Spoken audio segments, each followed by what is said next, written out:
Oke, terima kasih Bung Edward sudah di record ya. Oke. Selamat malam semua warga atau komunitas dari FFI. Untuk Bung Edward perlu diketahui bahwa FFI adalah komunitas ya. Jadi tidak ada struktur organisasi sebagaimana organisasi yang rigid gitu ya, enggak ya. Ini adalah komunitas yang ketuanya atau koordinatornya adalah Mas Naryo. Mas Naryo kebetulan ada di sini hadir ya. Jadi Bung Naryo ini dulu juga alumnus dari FTF Bayangkara dan sekarang mengajar di Paramadina. Nah, selain itu kita semua adalah para relawan dan komunitas tepatnya, karena saya yakin para partisipan di FFI ini juga punya pergaulan dengan grup-grup lain, grup-grup filsafat di berbagai macam ya. Ada Logos, ada filsafat angkot, ada Indo Progress, dan berbagai macam yang lainnya. Jadi sekali lagi di komunitas, dan kita harap Bung Theo sesudah presentasi ini juga ikut meramaikan FFI. Kalau bisa malah juga menjadi join, menjadi bagian dari FFI, itu yang kita inginkan. Nah, tentu FFI tidak hanya orang STF isinya, berbagai macam, termasuk yang presentasi, tetapi kawan-kawan, Bapak Ibu sekalian, malam ini kembali kita setelah sekian lama tidak pernah hadir dari alumni SDF, kembali kita undang atau yang hadir dan bersedia untuk presentasi adalah alumni SDF. Nama lengkapnya Yohanes Theo. Alasannya belum pernah aktif di mana-mana, masih baru lulus tahun lalu, lulus dari S2 SDF, dan tentu yang digelutinya adalah filsafat Stoa. Bapak Ibu sekalian, kalau kita bicara tentang filsafat Stoa, sekalipun saya sebenarnya tidak mendalami secara khusus filsafat Stoa, tapi coba memberanikan diri untuk menjadi moderator, karena siapa tahu saya juga ikut belajar di dalam hal ini. Tapi begini, Stoa bukan nama orang, Stoa adalah nama sebuah agora, nama sebuah tempat ruang untuk belajar semacam sekolah di Athena, kira-kira 300 sebelum Masehi, dan jangkanya itu panjang, kira-kira mungkin sekitar 200 sampai 250 tahun. Jangka Agora Stoa ini menjadi pusat perdebatan, diskusi, dan belajar bagi para filsuf di Yunani. Karena itu kemudian kalau ditanya siapa saja filsuf Stoa, jawabannya kan banyak sekali. Tapi perintis awal namanya Zeno. Nanti Mas Bung Theo akan bisa menjelaskan.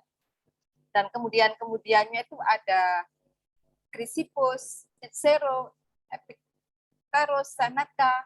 Seneca ini yang cukup populer dengan teori kebajikannya untuk pemerintahan, bahkan juga seorang kaisar Marcus Aurelius ya, kaisar dari Romawi. Jadi rentang waktunya itu antara 2 sampai 3 abad, begitu lama dan begitu panjang. Karena itu saya tidak tahu apa yang akan dipresentasikan Bung Theo, bagian yang mana, pemikiran siapa, atau secara umum. Karena Stoa itu menarik filsafatnya. Pertama, mereka memahami kosmos ini seperti biologis, seperti tubuh yang hidup ya. Jadi apa yang diciptakan Tuhan, dunia ini adalah tubuh yang hidup. Kemudian ada logos yang menggerakkan tubuh yang hidup itu, dan kemudian yang ketiga adalah tentang kebajikan atau etika. Kiranya Bung Theo akan membahas secara khusus tentang etika kebajikan. Dan rata-rata etika atau kebajikan yang dilahirkan oleh para filsuf di Agora Stoa ini adalah filsafat praktis, kebajikan yang langsung dapat dipraktekkan di dalam konteks kita bernegara, bersosial, bermasyarakat, dan berpolitik.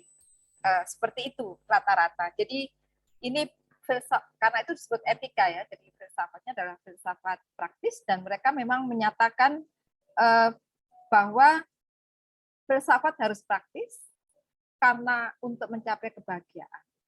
Kebahagiaan itu seperti apa? Nah, ini nanti yang akan dijelaskan lebih jauh oleh Bung Theo tentang teorinya yang disebut apa, Bung Theo? Jalan tengah itu? Ada istilah Yunani namanya katekonta, Bu. Katekonta. Baik, jadi katekonta adalah satu, saya boleh nggak kalau saya bilang itu jalan tengah? Jalan tengah dari kutub yang satu, yang tergantung dan yang tidak tergantung ya pada sesuatu.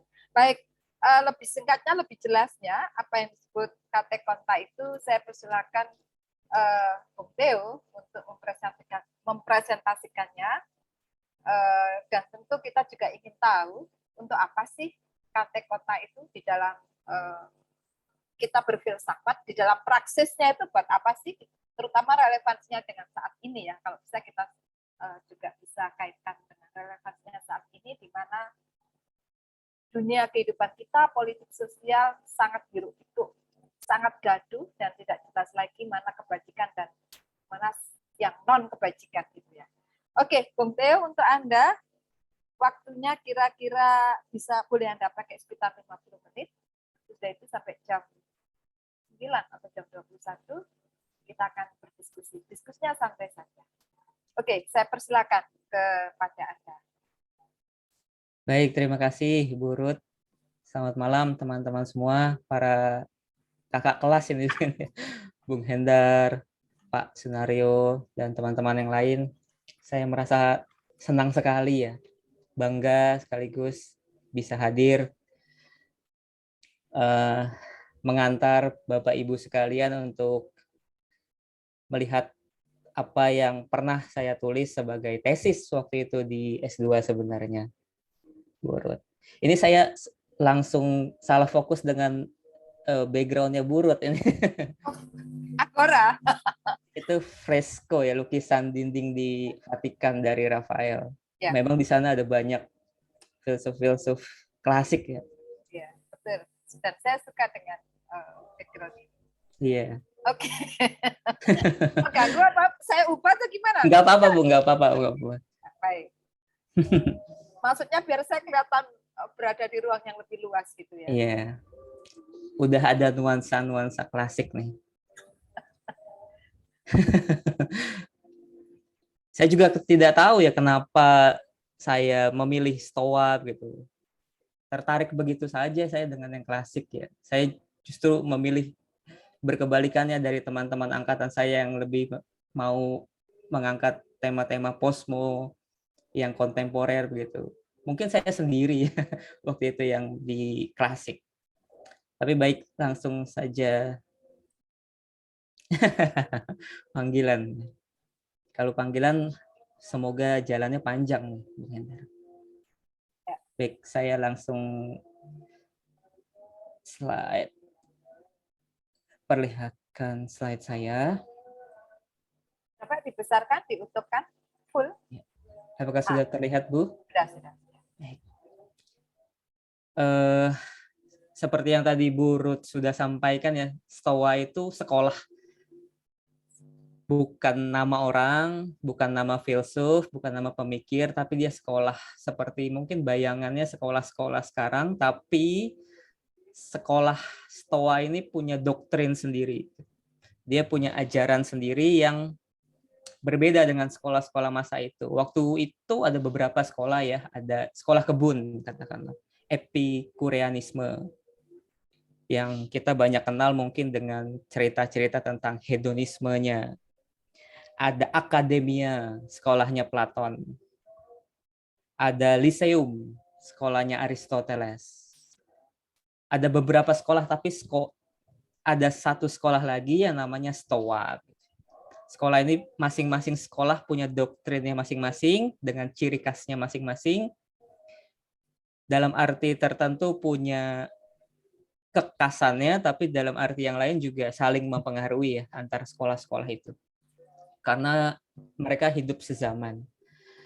Karena ini sekolah dan pemikirnya banyak, seperti yang Bu Ruth juga sampaikan tadi, rentang tahunnya mulai dari pendiri sampai orang terakhir, pemikir Stoa terakhir yang terkenal, Kaisar Marcus Aurelius, itu ada sekitar 600 tahun. Dari 300 sebelum Masehi sampai 300 sesudah Masehi. Kurang lebih rentangnya 600 tahun. Panjangnya 600 tahun. Pemikirnya banyak. Biasanya yang berpikir itu atau doktrinnya dikeluarkan dari kepala sekolah. Nah, nanti penerusnya, muridnya akan sekaligus meneruskan doktrin kepala sekolahnya, tapi juga sekaligus punya doktrin baru. Karena rentangnya panjang, pemikirannya banyak, doktrin-doktrinnya banyak, tapi yang saya ingin angkat di diskusi malam ini hanya sebagian kecil satu istilah yang tidak banyak muncul di buku-buku tulisan para pemikir Stoa, yaitu katekonta. Istilah yang saya beranikan diri untuk tulis karena sebagaimana kita tahu ya awal 2019 mungkin filsafat Stoa ini jadi semacam naik daun. Bukunya Henry Manning-Piring itu Filosofi Teras ya, itu mega bestseller. Semua orang mencari buku itu. Para public figure baca buku itu, semakin terkenal lah filsafat Stoa dengan dikotomi kendalinya ya istilahnya Henry Manning-Piring itu. Ada yang di dalam kendali kita, ada yang di luar kendali kita. Dia punya pengalaman praktis juga ya soal itu dan dia terbantu oleh filsafat Stoa. Sejak itu banyak orang-orang yang stres gitu menjadi terbantu oleh filsafat ini. Lantas apakah memang filsafat Stoa berhenti di sana? Apakah filsafat Stoa hanya membedakan yang tergantung pada kita dan yang tidak tergantung pada kita, atau justru jauh lebih dalam? Nah, saya mau coba gali-gali di sana dan saya menemukan satu istilah penting yaitu katekonta. Saya mau nanti semoga bisa menunjukkan tempat posisi katekonta di antara hal-hal yang ada dalam kendali kita dan hal-hal yang di luar kendali kita. Saya memberikan gambaran sedikit, ini saya ambil dari internet, tapi katanya ini dari salah satu game begitu ya. Mungkin bisa menggambarkan gedung sekolahnya Stoa gitu. Stoa Poikile lebih tepatnya. Stoa itu artinya tiang-tiang yang dicat warna-warni, dan pada saat itu kalau boleh diperlihatkan inilah situasi Athena waktu itu ya. Tadi Mbak Ruth sempat sebut juga ada agora. Agora itu Romo Setio itu translate-nya sebagai pasar. Kalau kita lihat dari sini agora itu ada di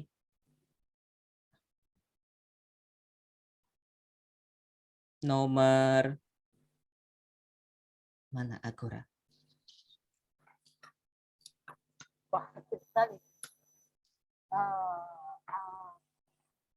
Agora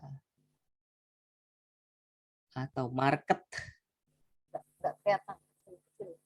Ya, ini yang paling ujung kanan ini ya, kuil Delphi yang dimana orang-orang itu mau sembahyang gitu, bertemu dengan dewa mencari jalan keluar, itu larinya ke sini. Kemudian Stoa Poikile yang kita maksud itu sekolah Stoa yang kita pelajari ini Stoa Poikile yang tiangnya dicat warna-warni. Nomor 28. Nomor 28 itu ini. Jadi agak jauh ya dengan kuil utama, kuil Delphi. Agak jauh juga dengan pasar. Saya tidak menemukan pasar. Yang jelas Stoa Poikile itu tempatnya agak jauh dari pasar dengan maksud tertentu. Memang mereka mencari keheningan untuk belajar, diskusi sama-sama di teras beranda kuil yang jauh dari hingar-bingar. Karena ini sekolah dan sekolahnya, tradisi sekolah ini begitu panjang, doktrin memang dipegang oleh kepala sekolah ya. Kepala sekolah mengeluarkan ajaran-ajaran yang harus diikuti oleh murid-muridnya begitu. Mulai dari orang yang bernama Zeno dari Citium, orang yang memulai sekolah Stoa. Pembabakannya ada yang mengatakan bahwa pembabakannya ada sekolah Stoa awal, Medio Stoa, dan Stoa akhir. Tapi ada juga yang mengatakan bahwa pembabakan sekolah Stoa itu babak pertama mulai dari Zeno. Babak kedua Kemudian sekolah Stoa itu diteruskan ketika Zeno meninggal, diteruskan oleh muridnya, Kleantes. Tadinya murid, kemudian jadi kepala sekolah. Kleantes juga punya pemikiran sendiri, sekaligus mengikuti Zeno, sekaligus mengkritik Zeno. Setelah Kleantes, Chrysippos dari Stoloi, yang juga punya pemikiran sendiri, dan saya pikir mulai dari Chrysippos ya, Stoa itu semacam tersistematisasi, dibakukan begitu sebagai sekolah yang matang dibanding sekolah-sekolah yang lain. Ada yang mengatakan 3 orang ini masuk ke dalam kategori Stoa awal karena mereka memfokuskan diri begitu ya kepada penyelidikan tentang alam. Di sana nanti kita bisa melihat pemikiran Stoa tentang kosmos, tentang asal-usul kosmos, tentang hubungan antara manusia dengan alam semesta. Belum menyentuh terlalu banyak ke ranah etika. Selanjutnya berlangsung ke medio Stoa gitu ya. Dikatakan medio karena gagasan fisika dalam arti penyelidikan tentang alam semesta gitu, bukan fisika seperti yang kita pelajari di sekolah. Menghitung gitu. Wih, banyaknya uangnya. Maaf, mohon di-mute. Mohon maaf partisipan yang suaranya. Nah, oke, terima kasih. Silakan, Bung Teo. Ya. Medio Stoa yang diwakili 2 orang ini, Panaetius, kemudian punya murid Posidonius. Nanti juga dia jadi kepala sekolah Stoa. Gagasannya berubah lagi. Dan yang ini, 3 orang ini kita kenal, paling terkenal karena paling sering diungkap, diulas berkali-kali buku-bukunya. Ada Seneca, seorang bankir yang punya banyak uang, tapi juga sekaligus dia nggak ongkang-ongkang kaki di rumah, tapi dia kerja begitu ya. Jadi penasihat Nero, tapi nanti juga dia dibunuh oleh Nero. Ada Epictetus, seorang budak yang mematahkan kakinya untuk menguji seberapa stoik dirinya. Dan yang paling terkenal memang tokoh Stoa yang menutup sekaligus rangkaian sekolah Stoa, Marcus Aurelius, seorang kaisar, sekaligus malam hari dia menulis diari. Jadi panjang, pemikirnya banyak. Ini beberapa yang terkenal. Filsafatnya tadi Mbak Ruth juga sudah sebutkan, bukan hanya bisa dimengerti oleh kaum elit, tapi seluruh orang yang mau belajar bisa, karena sangat praktis. Pierre Hadot bilang kalau filsafat Stoa itu a way of life. Filsafat tapi juga sebagai tuntunan hidup. Karena sangat praktisnya, saking praktisnya itu. Tapi apakah sebagai sebuah filsafat itu kan tentu ada nuansa yang mesti kita dalami, yang mesti kita refleksikan. Tidak sepraktis itu. Sebagaimana teman-teman yang belajar filsafat, kita tahu ya di dalam filsafat ada refleksi tentang yang baik dan buruk, ada etika, ada fisika, penyelidikan tentang alam semesta, fusis, begitu. Apa inti segala sesuatu, dan ada epistemologinya juga. Stoa sebagai filsafat, sebagai sekolah juga punya ketiganya ya. Di dalam sekolah ini ada etika, ada fisika, dan ada logika. Nah, yang akan saya coba tawarkan hari ini ada di ranah etikanya. Apakah pakai salah satu filsuf? Tentu yang saya gunakan pemikirannya adalah filsuf. Ya dibilang Stoa juga enggak, tapi dibilang enggak Stoa juga dia menulis tentang Stoa gitu. Namanya Marcus Tullius Cicero, hidup di era Romawi begitu. Enggak terkenal karena eklektik saja ya. Comot-comot begitu dari sana sini, ramu-ramu jadi tulisan baru begitu. Tapi penting itu untuk menempatkan nanti untuk memperlihatkan posisi kate konta itu di antara dua dikotomi besar yang ada kita kenal sekarang. Jadi kita akan memfokuskan diri pada etika. Saya ketemu gambar ini di internet. Kalau digadang-gadang itu dalam berbagai macam kesempatan seminar-seminar Stoa bahwa memang ya sebagai filsafat klasik etikanya itu mencari kebahagiaan. Eudaimonia, happiness itu. Kita dengar bahwa kebahagiaan Stoa atau ataraksia itu, ketiadaan gangguan, hanya bisa dicapai kalau kita fokus kepada apa yang bisa kita kendalikan. Dan tidak fokus pada hal-hal yang tidak bisa kita kendalikan. Apa yang bisa kita kendalikan? Ya hanya jiwaku yang bisa kita kendalikan. Jiwa itu ya representasinya nanti jadi penilaianku, nanti jadi judgementku terhadap hal-hal yang di luar kendali. Sisanya semua di luar kendali. Ya orang tua, ya anak murid kalau yang kerja di sekolah gitu, anak murid yang bandel, gitu. Orang tua, itu semua di luar kendali. Maka fokuskan saja pada apa yang dalam kendali kita, nanti kamu bisa bahagia. Tapi kalau kita mau perlebar spektrumnya lagi, ternyata ada hal lain yang membuat kita bisa bahagia dalam visinya Stoa. Yang pertama, hidup berkeutamaan. Karena bagi Stoa, dalam etikanya, hanya orang-orang yang berkeutamaan yang baik.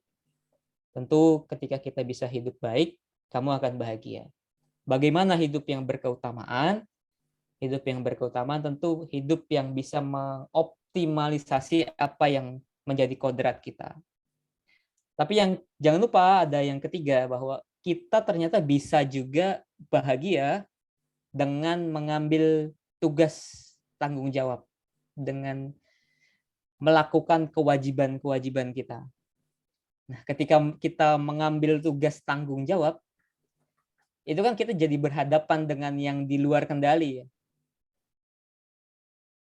Harusnya kita tidak mengurusi hal-hal yang di luar kendali karena itu bisa membuat kita stres misalnya. Itu bisa membuat kita terlibat dengan berbagai masalah, tapi justru ada hal lain. Nah, ini yang coba saya mau tawarkan. Ternyata dengan melakukan tugas, melakukan kewajiban, itu kita bisa juga dihantar sampai kepada kebahagiaan. Contohnya juga dipraktekkan sendiri ya, sama Cicero itu. Dia itu juga konsul di Roma. Era-eranya kaisar-kaisar yang mau runtuhnya Republik Roma itu. Cicero konsul, artinya dia filsuf juga, tapi juga ikut dalam politik praktis. Seneca juga begitu ya. Filsuf sekaligus terlibat aktif dalam pemerintahan. Maka dia bahagia-bahagia saja ya. Maka pasti ada sesuatu ketika kita berhadapan dengan hal-hal di luar kendali.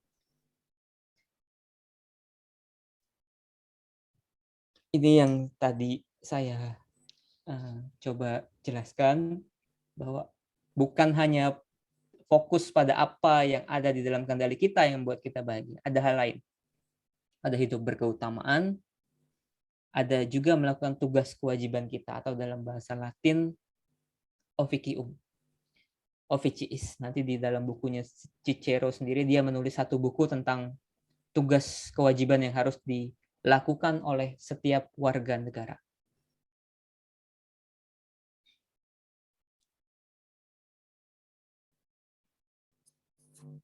Kalau dibuat semacam di tabel begitu ya, untuk meringkas poin nomor 1 tadi, bahwa dalam etikanya Stoa hanya keutamaan yang baik dan satu-satunya kejahatan adalah keburukan.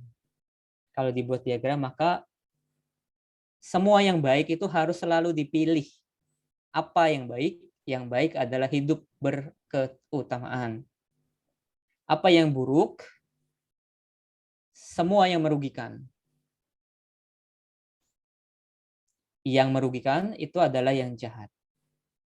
Nah, masalahnya dalam hidup sehari-hari yang baik dan yang buruk ini kadang-kadang tidak sehitam putih itu. Banyak hal-hal yang kita kira baik ternyata itu buruk. Soal baik buruk kan lantas menjadi abu-abu.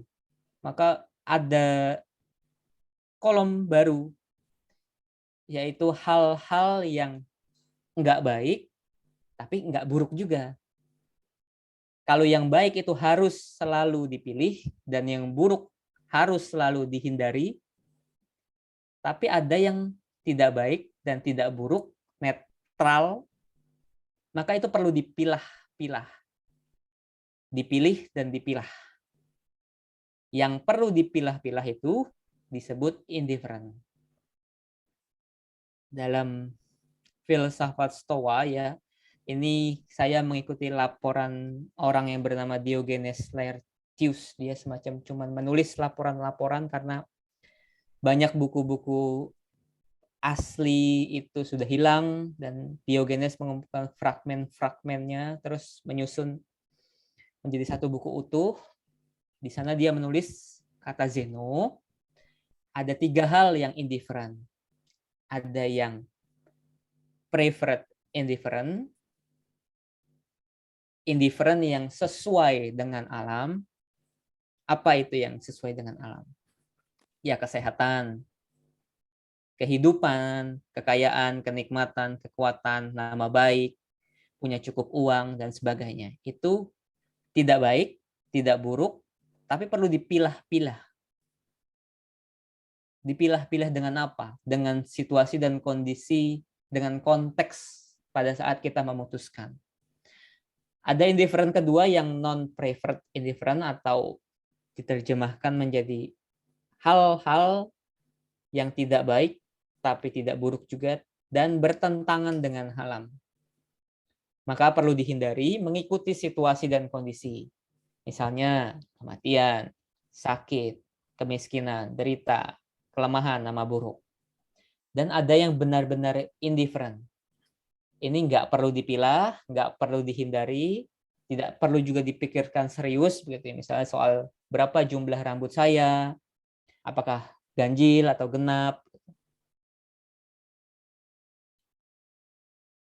Dengan bagian ini terlihat bahwa kita harus sampai ke kebaikan, harus selalu dipilih, tapi pada praktiknya ternyata untuk sampai kepada kebaikan tidak selalu mudah.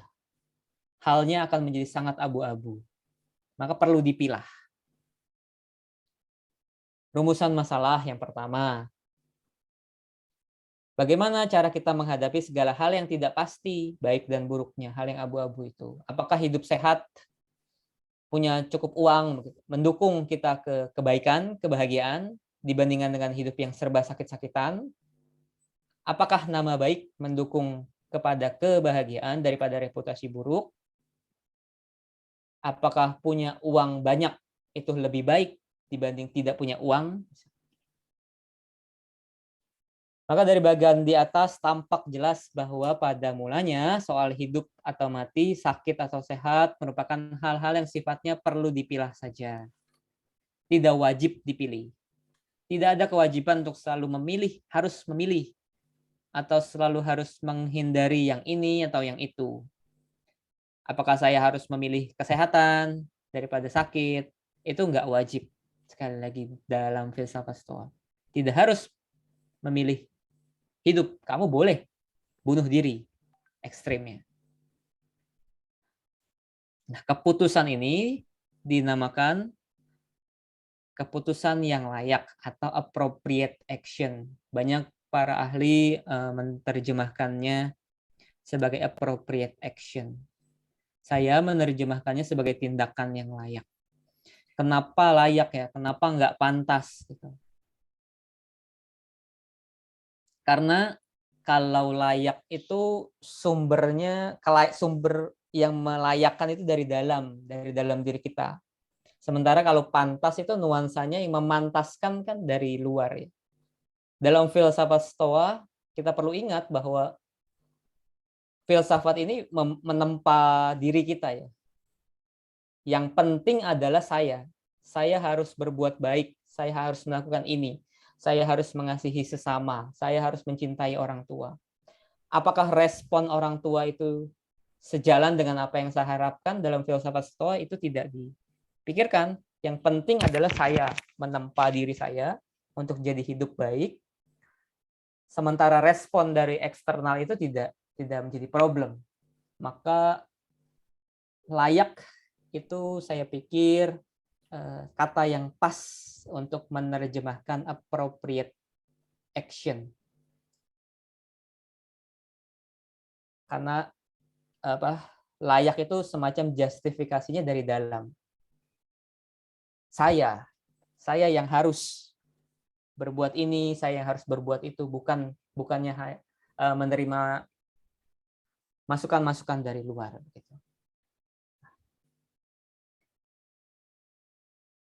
Kita semua tentu sangat paham bahwa untuk bahagia sebaiknya orang hidup dan syukur-syukur hidup sehat, jadi orang kaya, namanya baik, punya reputasi baik. Namun apakah kesehatan, kekayaan, serta reputasi harus ada supaya kita bahagia? Bukankah dalam kondisi tertentu kadang-kadang, misalnya saja Cicero, konsul, terlibat aktif dalam perpolitikan Roma saat itu, harus berhadapan dengan permusuhan.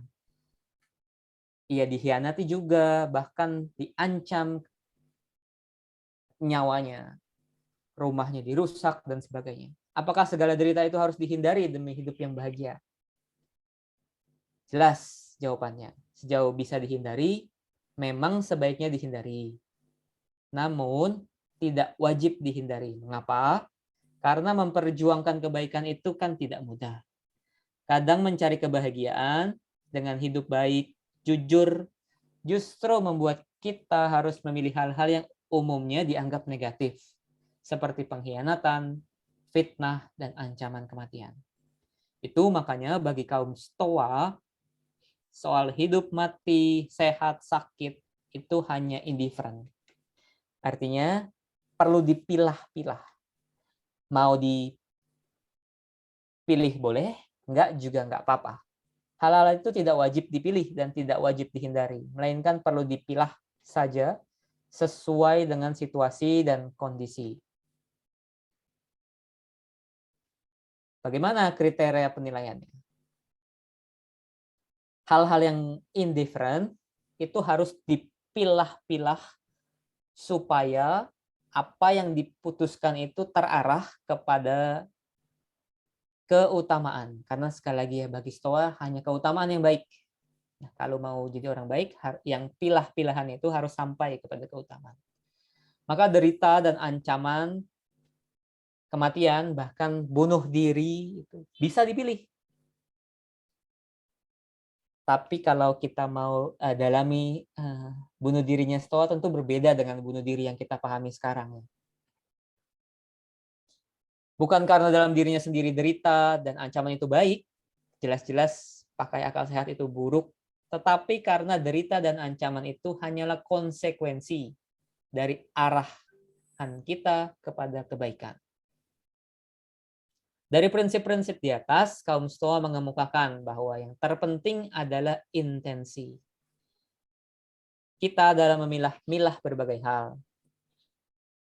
Karena yang dipentingkan intensi yang lurus, intensio recta.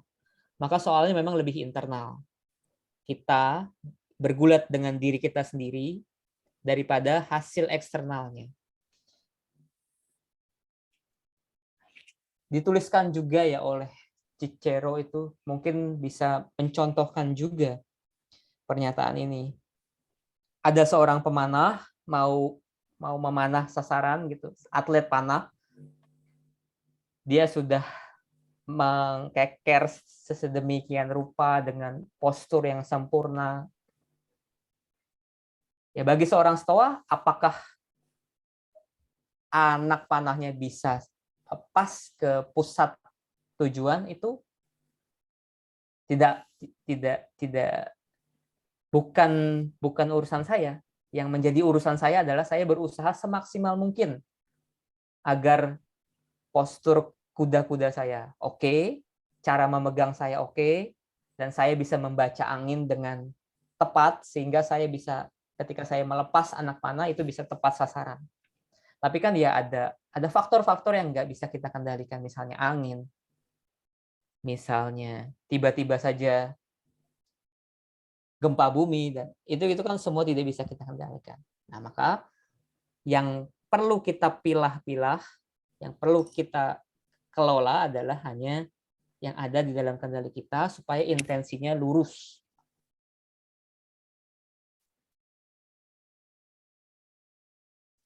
Istilah kate kontak, bahasa Yunani. Kenapa bahasa Yunani? Karena orang-orang awal sekolah Stoa itu menggunakan bahasa Yunani. Zeno, Kleantes, Chrysippos itu orang-orang Yunani, mulai bergeser ke Roma karena nanti kan Athena hancur karena perang. Di sekolah-sekolahnya mulai berpindah-pindah kemana-mana, dan salah satu sekolah yang besar nanti ada di Roma, ada juga di Rhodes. Di Roma akan diteruskan oleh Seneca, oleh Epictetus, oleh Marcus Aurelius. Maka kata aslinya memang kate konta, kata yang sudah digunakan oleh Zeno, tapi belum banyak ditulis oleh Zeno. Justru semakin banyak ditulis oleh Cicero di Roma. Maka diterjemahkan oleh Cicero ke bahasa Latin, officium, atau diterjemahkan ke bahasa Inggris, duty. Duty kita terjemahkan ke bahasa Indonesia kewajiban. Apakah kewajiban seperti yang kita pahami sekarang? Ya iya, tapi juga enggak juga. Dengan Cicero, menurut yang saya baca, bahwa yang dimaksud dari officium itu kewajiban dalam arti tugas. Entah sebagai pegawai pemerintah atau di ranah publik, atau tugas-tugas privat di rumah, atau tugas-tugas kesehariannya dia yang diemban secara sadar karena tugas itu membawa kebaikan bagi pihak lain. Jadi selalu ada arah keluar dirinya. Secara strict, officium bukanlah kewajiban, tetapi sesuatu yang layak dilakukan karena itu adalah tugas kita. Kate konta, katekon merujuk kepada appropriate behavior, proper function, convenient action for nature.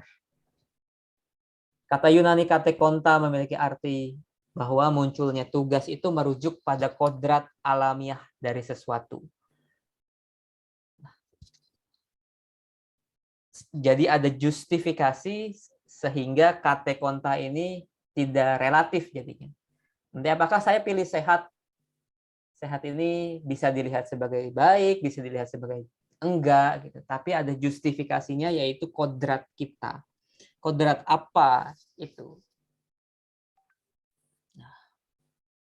Justifikasinya ada di ranah lain dari bagian Stoa, yaitu di bagian fisikanya. Fisika dalam arti refleksi tentang hubungan sosial biologis manusia terhadap alam semesta gitu. Nanti di dalam fisikanya itu ada istilah penting yaitu oikeiosis, dari kata oikos, rumah ya, rumah tangga, tapi diterjemahkan sebagai apropriasi atau bagaimana kita merangkul apa yang berada di luar diri sehingga bisa menjadi bagian dalam diri kita. Kate konta diturunkan dari kodrat alamiah. Kaum Stoa berteori tentang oikeiosis atau apropriasi atau kecenderungan alamiah untuk menjadikan sesuatu yang di luar diri menjadi bagian di dalam diri kita. Mengapa menghormati orang tua atau mencintai sesama manusia dianggap sebagai sesuatu yang layak dilakukan? Terlihat bahwa kita sekarang berurusan dengan hal-hal yang di luar kendali kita. Orang tua, sesama manusia. Kenapa kita menggeluti itu semua? Karena ini layak dilakukan. Apa justifikasi layaknya? Justifikasi layaknya oikeiosis. Manusia layak bertindak manusiawi, mencintai sesama begitu ya, mencintai alam. Karena secara alamiah mirip segala makhluk yang ada di semesta ini, ia memiliki kecenderungan merasakan manusia lain sebagai bagian dalam dirinya. Sekarang saya coba menempatkan katekonta ini di dua kutub dikotomi kendali tadi. Nah, lantas kita bisa bertanya, bagaimana mungkin stoikisme yang katanya individualis, sangat mementingkan kekokohan benteng jiwa, mengizinkan kita diganggu oleh hal-hal yang eksternal, orang tua, sesama, bahkan kesejahteraan kosmos. Bukankah tujuan mencapai ataraksia, kebahagiaan Stoa ya, without troubles, Romustio menerjemahkan sebagai ini. Kebahagiaan itu tanpa masalah, tanpa gangguan. Lalu kalau kita bergulat dengan hal-hal yang di luar kendali, jadi ataraksia sulit dicapai dong. Kalau bisa digambarkan sebagai lingkaran yang di luar kendali dan yang di dalam kendali, ada irisannya. Mungkin irisannya itu adalah katekonta ini. Ia semacam bisa kita pilih keputusannya secara sadar. Dalam arti itu kan itu di dalam kendali kita ya. Tapi berurusan dengan hal-hal yang di luar kendali. Tapi dikotomi ini, karena tadi kita sudah melihat bahwa sekolah Stoa itu panjang dan pemikirnya banyak, baru kita bisa temukan di Epictetus, Stoa akhir. Sekolah Stoa yang sudah hampir mau hancur ya, baru di Epictetus. Bahkan di Seneca saja belum ada pemisahan yang ada di dalam kendali dan yang ada di luar kendali, itu belum ada di Seneca. Di Zeno apalagi yang awal-awal. Zeno, Cleanthes, Chrysippus, Posidonius itu belum ada. Di Seneca juga belum ada dikotomi ini. Ini baru ada di Epictetus. Discourse di bukunya itu. Maka apakah kita bisa mengatakan bahwa doktrin dikotomi kendali adalah doktrinnya Stoa? Atau apakah dengan bisa lebih baik kita katakan bahwa dikotomi kendali itu ya doktrinnya Epictetus dan Marcus Aurelius tentu. Karena setelah Epictetus, Marcus Aurelius, sekolah Stoa mulai lambat laun meredup. Yang di luar kendali tidak boleh ditolak, dijauhkan dan diabaikan, melainkan harus diapropriasi. Ketika ada orang-orang yang minta-minta di pinggir jalan, itu tidak boleh diabaikan. Dia tentu dia di luar kendali. Tapi Stoa tidak menjadikan manusia itu dingin kaku begitu itu. Tapi itu harus direngkuh. Apa yang bisa saya lakukan? Tindakan layak apa yang perlu saya putuskan sekarang untuk berhadapan dengan orang-orang yang di luar kendali kita. Tidak cukup bermain pada wilayah berada dalam kendali saja. Karena berurusan dengan yang ada dalam kendali itu perlu latihan panjang, disiplin, dan serius. Tetapi dalam keseharian kita harus betul-betul terjun pada area yang di luar kendali sambil memilih tindakan yang layak. Katekonta tadi. Maka kalau saya tempatkan mungkin bisa di irisan antara yang ada di dalam kendali dan yang di luar kendali ini, katekonta. Nah, sebelum membahas katekonta itu sendiri, baik kalau kita lihat justifikasinya dulu, pendasaran-pendasaran supaya nanti mendapat gambaran mengapa tindakan yang layak itu bisa dilakukan. Ada justifikasinya ya. Dari oikeusis tadi, bahwa kecenderungan alamiah untuk memelihara diri sendiri seperti yang disebut oikeusis. Jadi selalu ada dalam setiap makhluk hidup itu memang kecenderungan untuk memelihara diri sendiri. Nanti oikeiosis diterjemahkan macam-macam. Ada yang menerjemahkannya apropriasi, ada yang menerjemahkannya sebagai self-preservation, pemeliharaan diri. Intinya ingin merengkuh sesuatu yang ada di luar diri kita dan menjadikannya sebagai bagian, sebagai saudara. Misalnya anak ayam yang baru berumur beberapa hari, ia tidak akan menelan remah-remah jagung. Sebaliknya, ia cenderung memilih pur daging yang lebih lunak. Itu kan insting ya, naluri alamiah. Anak ayam dan manusia tahu secara instingtif apa yang cocok dengan dirinya. Demikian pula saat dewasa, induk ayam maupun manusia memiliki kecenderungan alamiah untuk memelihara dan melindungi keturunannya. Mengapa? Karena ia punya insting bahwa kelanjutan dirinya akan bergantung pada kehidupan anak yang ia lindungi. Berbeda dengan binatang berkat logosnya, manusia juga paham bahwa kelangsungan hidupnya bergantung dari sesamanya yang hidup sekota, sekosmos. Ini gambar yang saya dapatkan juga dari internet. Ini lingkaran konsentrik Hierokles, seorang stoa juga. Kalau mau diklasifikasikan mungkin dia ada di medio stoa. Stoa tengah yang sudah membuat lingkaran konsentrik oikeiosis yang paling pusat adalah diri kita. Nah, seiring berkembangnya usia kita, nanti lama-kelamaan, kata Hierokles, kita tuh mau menganggap keluarga kita menjadi bagian dari diri kita. Lama-kelamaan kesadaran saya mulai tumbuh lebih besar lagi, sehingga saya mau punya teman yang lebih banyak lagi, sehingga teman-teman saya itu saya rengkuh sehingga menjadi saudara saya. Komunitas RT, RW begitu. Itu lama-kelamaan saya ingin jadikan saudara. Membesar lagi, meluas lagi kesadaran saya bahwa seluruh dunia ini itu juga adalah tempat tinggal saya. Maka sudah selayaknya dunia ini saya rawat, saya jaga. Saya peduli terhadap lingkungan, itu juga mungkin tumbuh dalam kesadaran ini. Saya teringat sama teman saya yang jadi dia dari kecil tinggal di Jawa, kemudian dia merantau ke Sumatera. Dia tinggal dengan orang asing, kemudian dia dianggap anak begitu.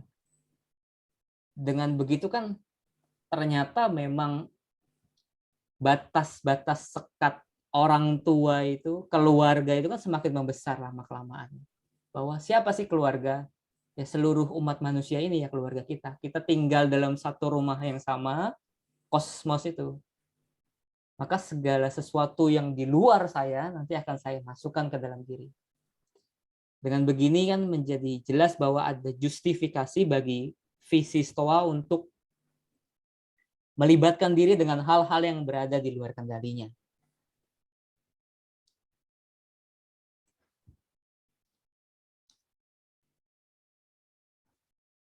Kalau kita melihat lagi jauh lebih dalam ke istilah katekontanya itu sendiri,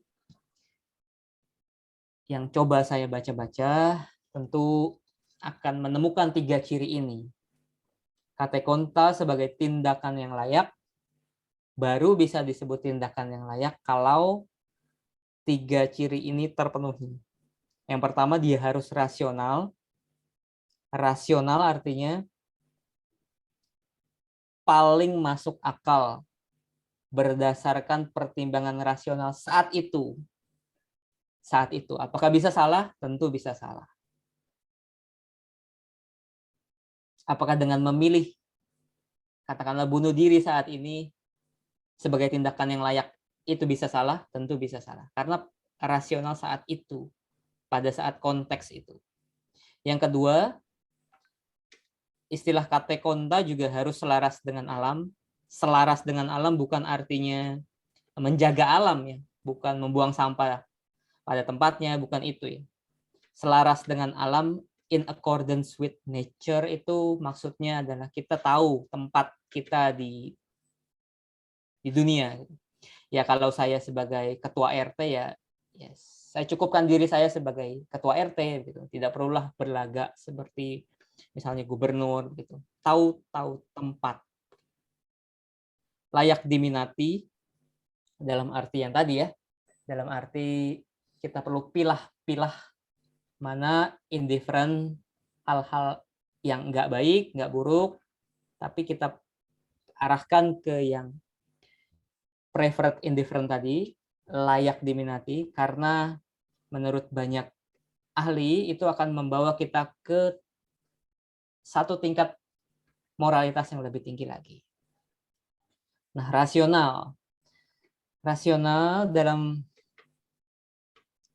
sekolah Stoa, dia membedakan mana yang rasional, mana yang absolut benar. Yang rasional ini nanti berujung pada tindakan yang layak, kate konta tadi, sementara yang absolut benar akan berujung pada tindakan benar, kator tomata, istilah Yunaninya. Pada yang absolut benar, mulai keputusan yang absolut benar itu pintu gerbangnya adalah representasi. Gambaran mental yang sudah ada di dalam otak kita ketika melihat objek. Maka dalam arti tertentu juga kita masuk ke bagian lain dalam Stoa, bagian logikanya. Kator tomata tadi mulai dari representasi melekat.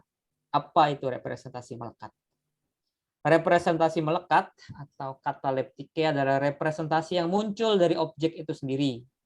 Objek itu sendiri menampakkan dirinya representasi ditambah-tambahi penilaian kita. Representasi melekat ini mirip fakta telanjang yang sudah sedemikian jelas dan terpilah, sehingga dari representasi itu sendiri ada semacam jaminan bahwa objek itu memang demikian. Misalnya, contohnya mungkin malam hari. Ya malam hari ya gelap. Nah itu mungkin representasi melekat yang tidak perlu kita tafsir macam-macam. Ya malam hari ya tidak ada matahari. Malam hari adanya bulan. Siang hari ada matahari. Itu kebenaran-kebenaran yang absolut, yang nggak perlu kita apa-apain lagi, ya sudah pasti itu benar. Siang ya ada matahari, malam tidak ada matahari. Fakta-fakta telanjang gitu, yang nggak perlu tafsir macam-macam lagi. Tapi sebaliknya ada pintu gerbang yang namanya representasi rasional.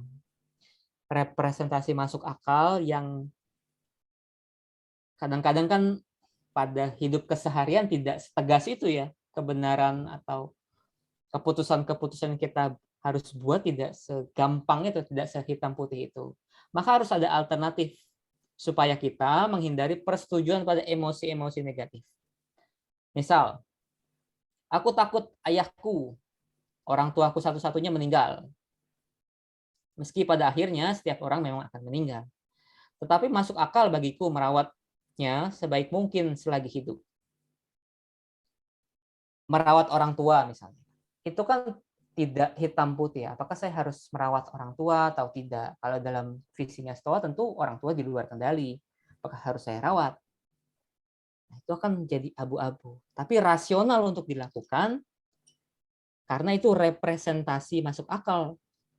Mengapa? Karena representasi masuk akal layak dipilih karena nilainya yang menyangkut masa depan dan sifatnya yang niscaya. Misalnya kenapa saya merawat orang tua? Ya karena dia sudah merawat saya sejak kecil. Selalu ada alasan-alasan rasional. Tapi apakah keputusan saya merawat orang tua saya, ayah saya itu benar, baik? Belum tentu. Karena ini perlu kita pilah-pilah. Tentu saja jika kita berbicara tentang representasi-representasi yang lain, mungkin tidak akan sejelas soal tengah hari. Misalnya tadi ya. Seringkali kita tidak tahu tentang satu hal secara komprehensif. Tapi kita harus mengambil keputusan yang layak atau paling masuk akal saat itu. Dengan kata lain, keputusan yang dihasilkan pada saat itu benar pada saat itu, tetapi juga bisa salah pada saat yang lain. Kita mengambil keputusan yang paling masuk akal supaya tidak terombang-ambing situasi luar. Tentu di tengah abu-abu, kita harus memutuskan yang paling rasional saat itu. Dalam arti ini, yang paling rasional itu adalah kate konta. Tapi selain itu, kate konta juga harus punya ciri ini. Keputusan layak itu harus selaras dengan biarannya Fukara, biaran itu kan sempat ya sing nengin Maaf di ya. sama Halo Bapak, mohon di-mute. biasa iki sing Bapak, halo. Oke, lanjut. baik. Tampaknya Saya sedikit lagi. Ya. Ciri kedua yaitu selaras dengan alam. Dalam menanggapi dikotomi kendali tadi, lewat tindakan yang pantas, tindakan yang layak harusnya ya. Kita dituntut mengerti posisi, tempat kita di dunia. Semua yang berada di luar jiwa, di luar kendali kita tidak menjadi urusan, tapi menjadi urusan semesta. Di depan alam semesta, kita bisa menempatkan tindakan pada situasi dan waktu yang tepat sesuai dengan tatanan. Misalnya, tentu ini contoh-contoh praktis ini datang dari saya, bukan dari para penulis atau pemikir Stoa sendiri. Misalnya orang yang mencari kenikmatan seksual sebagai tindakan yang layak baginya. Apakah tindakan seksual atau tindakan seksual itu layak gitu? Iya, maka harus ditimbang-timbang. Apakah itu selaras dengan alam? Maksudnya, ia harus menempatkan tindakannya itu pada situasi dan waktu yang tepat, tidak meluap-luap. Jika kita ingat superioritas dan martabat yang telah diberikan alam, kita akan menyadari bahwa betapa kelirunya ketika kita terbawa pada nafsu-nafsu berlebihan. Hidup dalam kemewahan dan keserakahan. Yang benar adalah hidup sederhana dan selalu menyangkal diri. Akhirnya kita dapat mengatakan bahwa selaras dengan alam artinya mengetahui tempat kita di dunia. Dengan begitu kita bisa mengambil tindakan yang sesuai, tindakan yang layak dalam peran, dalam tugas, dalam kewajiban kita masing-masing. Dan ciri yang ketiga, kate konta layak dipilih, layak diminati karena akan membawa kita ke tingkatan moral yang lebih tinggi. Misalnya Tat Brennan ya, salah satu penafsir Stoa juga. Kenapa orang harus memilih kesehatan daripada sakit? Kenapa kesehatan menjadi tidak? Karena sehat memiliki nilai perencanaan, planning value yang lebih besar dari sakit. Itulah mengapa kita harus berusaha menjaga kesehatan dan menghindari penyakit. Namun ada situasi di mana orang bijak memilih sakit daripada sehat. Misal kalau ia dengan sakit ia bisa terbebas dari pelayanan kepada seorang tiran yang kejam. Seneca memilih bunuh diri, memotong nadinya sendiri di bathtub begitu dengan air panas. Dia lakukan secara sadar karena dia tidak mau menjadi hamba lagi bagi seorang diktator Nero itu. Lebih baik kemampuan saya cukupkan daripada kemampuan saya gunakan untuk membantu Nero yang akan menyengsarakan banyak orang. Orang bijak akan memiliki sakit, mati, daripada sehat, hidup. Tentu ini hanya bisa dilakukan oleh orang bijak ya. Sementara kita ini belum termasuk orang bijak. Kita orang yang mencintai kebijaksanaan. Ini berhidup menurut alam tidak hanya sekadar hidup aturan, aturannya tindakan pas, tepat dalam situasi tertentu, kata konta justru bertabrakan dengan aturan-aturan yang berlaku umum. Tindakan yang pas, tepat itu selalu tergantung pada situasi kondisi partikular yang melingkupinya. Yang pas, yang layak buat saya belum tentu layak menurut Ibu Ruth misalnya. Karena banyak sekali situasi partikular yang melingkupinya. Terakhir, dengan prinsip ketiga kate konta dalam etika Stoa, kita harus melihat sebagai adanya upaya untuk mengatasi kesulitan dikotomi kendali yang ada di dalam kendali kita, yang ada di luar kendali kita. Ternyata filsafat Stoa tidak berhenti di sana. Ada hal lain yang bisa kita pelajari, yang ketika kita masuk ke kedalaman itu justru jadi semakin rumit kok ya. Apakah ini memang filsafat Stoa yang sepraktis itu yang kita tahu belakangan ini? Kesulitan yang dimaksud adalah ketika dikotomi itu menimbulkan kesan bahwa orang-orang yang mengikuti ajaran Stoa menjauhkan diri dari kehidupan sosial. Namun sebenarnya tidak begitu. Dipertegas dengan adanya istilah kate konta. Seorang Stoa tetap bertanggung jawab terhadap dunia sosial, tetap bertanggung jawab terhadap dunia nyata. Ia mengusahakan semua yang terbaik supaya usaha mencapai hasil. Ia berlatih keras, mencari sarana-sarana yang ia perkirakan akan membantunya mencapai hasil. Namun ia paham, ia ngerti juga bahwa hasil akhir memang nggak pernah bisa ia kuasai sepenuhnya.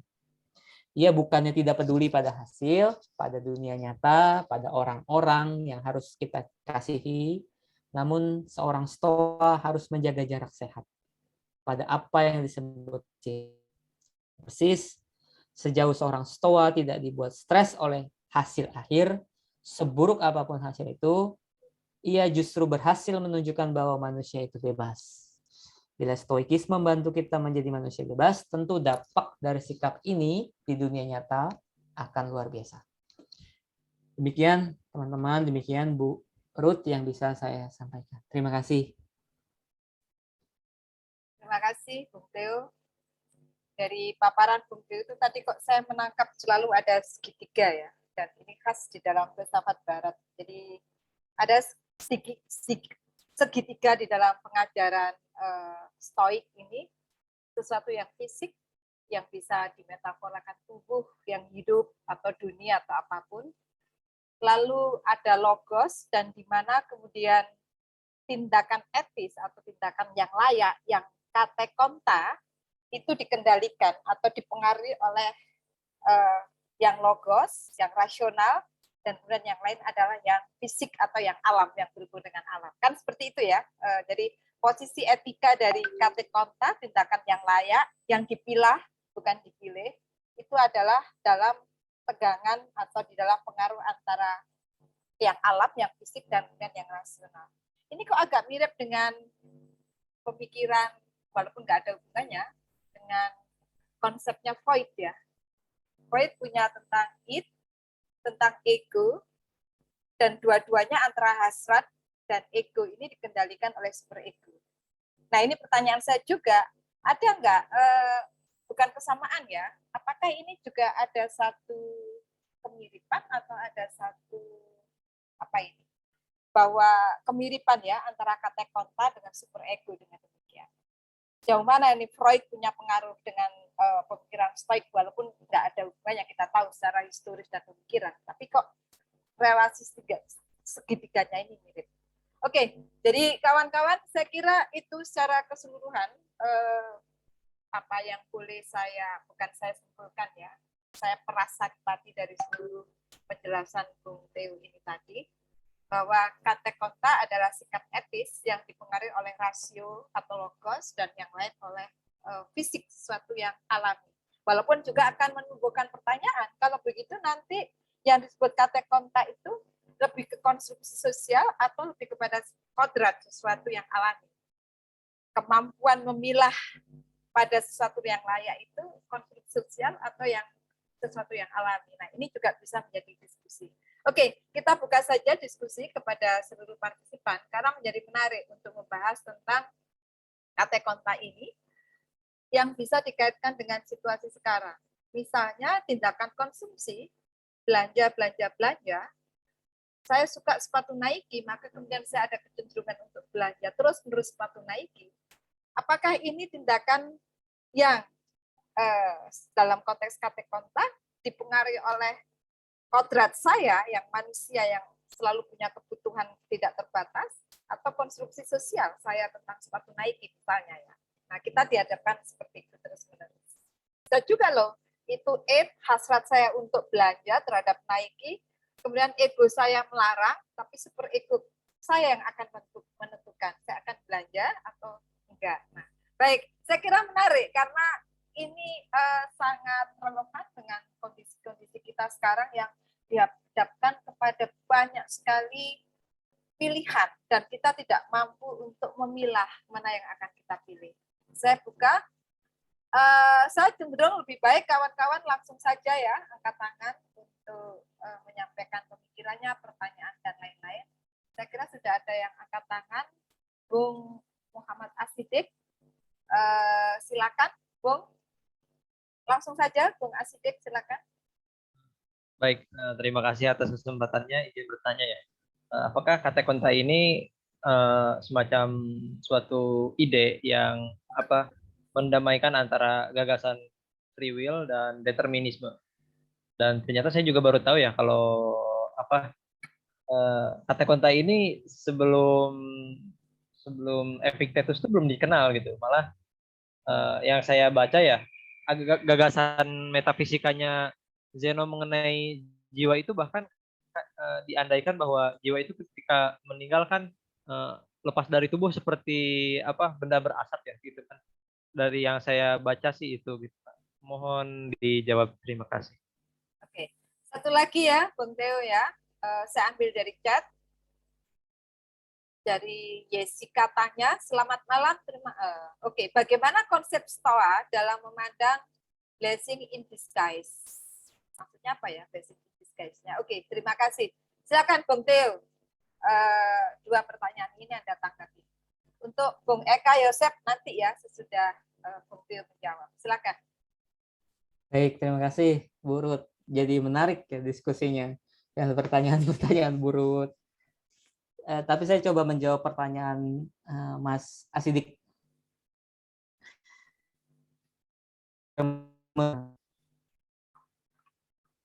Suaranya Theo hilang. Coba. Halo Bu. Ya, halo. Suaranya agak bergelombang. Coba lagi. Bagaimana kalau sekarang? Ya, agak lebih baik. Asidik berarti pertama, apakah di mana tempat kata konta di antara free will dan determinisme begitu ya? Sejauh saya tahu ya, Stoa itu kental sekali nuansa taat pada fatum, pada takdir ya. Deterministik sekali. Kenapa dia deterministik? Tentu tidak bisa dibayangkan dalam cara berpikir kita yang sudah punya kesadaran seperti sekarang. Kesadaran itu kan muncul Kristianisme masuk ya, tapi kan Stoa sebelum itu. Di era Stoa kesadaran saya sebagai manusia itu belum ada. Bagi saya, ya saya ini ya terpesona saja dengan alam gitu. Saya harus mengikuti apa yang sudah sempurna itu. Siapa yang sudah sempurna itu ya? Alam semesta ini. Jadi saya tinggal menyelaraskan saja sama alam. Kalau alam mau begini ya sudah saya ikut. Saya harus tahu posisi alam tuh maunya apa. Jadi belum ada kesadaran, tentu kesadaran yang akan membuat kita memutuskan kehendak-kehendak bebas ya. Itu baru nanti saya pikir dengan masuknya Kristianisme. Kental kalau kita lihat takdirnya Stoa itu akan mengarahkan segala keputusan-keputusan etis atau keputusan-keputusan sehari-hari para pemikir Stoa. Menurut saya begitu yang pertama.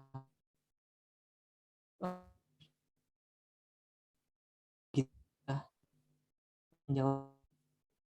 Yang kedua dari Mbak Jessica, blessing in disguise dalam arti ada keberuntungan di tengah kemalangan, begitu mungkin ya? Apakah begitu yang dimaksud? Coba Mbak Jessica, karena saya juga nggak jelas blessing in disguise ini dalam konteks apa. Mbak Jessica bisa menjelaskan langsung aja. Gitu. Terima kasih. Maksud saya blessing in disguise itu ya kayak kebaikan yang terselubung kita baru tahu setelah ya mungkin mengalami kesengsaraan itu, tapi baru tahu oh ini membawa kebaikan buat saya gitu. Nah, gimana sih konsep setelah memandang hal itu gitu? Mungkin saya pengen lebih tahu aja gitu. Terima kasih. Stoa selalu menempatkan penderitaan itu sebagai sebuah kebaikan karena mereka melihat dari perspektif kosmos gitu ya. Ya mungkin itu dalam bahasa Jessica blessing in disguise gitu ya. Kemalangan individu-individu itu, saya yang terkena musibah hari ini itu tidak dimaknai buruk ya oleh Seneca itu. Ketika tentu ini perlu latihan. Ketika kita bisa menarik diri bahwa kita semacam bisa melihat di atas gunung gitu ya. Ternyata oh ya yang di bawah itu ya kecil-kecil ya. Ya masalah saya itu cuma seberapa sih dibanding kalau kita melihat masalah seluruh orang. Maka tidak layaklah kalau kita bersedih berlama-lama begitu. Nggak move on dari masalah yang satu gitu. Selalu ketika kita berhasil menarik diri ke perspektif yang lebih tinggi, ya dalam arti itu ya kebaikan selalu tersembunyi. Mungkin blessing in disguise-nya bisa ditafsir seperti itu ya Mbak Jessica. Tentu itu perlu latihan ya, tidak mudah tentu karena ini filsafat praktis juga, tapi perlu latihan yang panjang, disiplin diri sehingga kita berhasil bisa melihat dalam perspektif kosmos itu.